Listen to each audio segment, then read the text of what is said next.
travail du Seigneur pour nous, comme son travail en nous, n'a pas d'autre objet dans la pensée divine que de faire de la place au Seigneur Jésus. L'autel des sacrifices, soit dans le tabernacle, soit dans le temple, était vaste, spacieux, de grande dimension. Tous les autres objets du tabernacle pouvaient trouver place ensemble à l'intérieur. Notre autel aussi doit être grand. Il faut que Christ crucifié occupe toute la place. Il faut qu'il remplisse tout ce qu'il devienne, la plénitude de toutes choses. Ainsi, il n'y aura plus de place pour nous. Cette perspective vous fait-elle peur? J'espère que non. Ne chantons-nous pas avec joie pour toujours en ta présence? Je serai semblable à toi. Alors qu'est-ce à dire sinon que moi j'aurais disparu, que Christ sera tout? Ainsi donc la croix, l'œuvre de la rédemption accomplie sur la croix, trouve son explication là.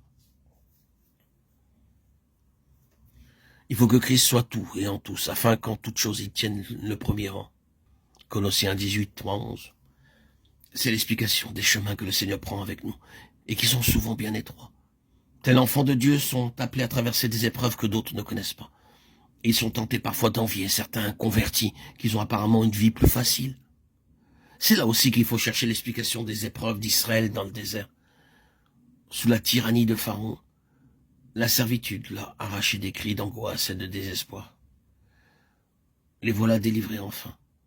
Or, dans le désert, les circonstances le sont tellement adverses qu'à un moment donné, ils sont prêts à reprendre le chemin de l'Égypte. Pourquoi cette rigueur dans les voies de Dieu?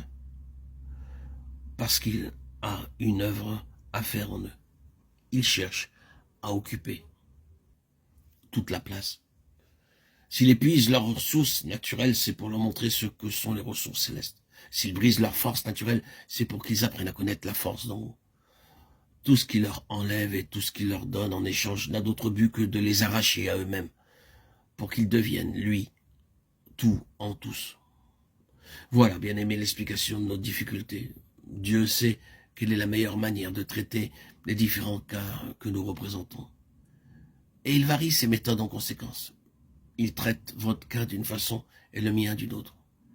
Il sait par où nous prendre. Et les expériences par lesquelles nous passons sont toutes calculées pour nous conduire plus près de lui, afin qu'il puisse occuper toute la place.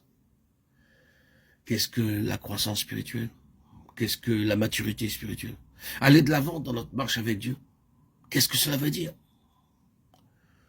Nous avons, je le crains, des idées bien mélangées à cet égard. Nombreux sont ceux qui croient que la maturité spirituelle est simplement une connaissance plus approfondie de la doctrine chrétienne, une plus grande faculté d'assimilation de la vérité scripturaire, une familiarité plus sûre avec les choses de Dieu en général. Les capacités de cet ordre-là sont facilement regardées comme des preuves de croissance, de développement spirituel, de maturité. Or, il n'en est rien, bien-aimé. La marque distinctive du développement spirituel et de la vraie maturité est la suivante. Croissance en nous du Seigneur Jésus, au prorata de la décroissance de nous-mêmes.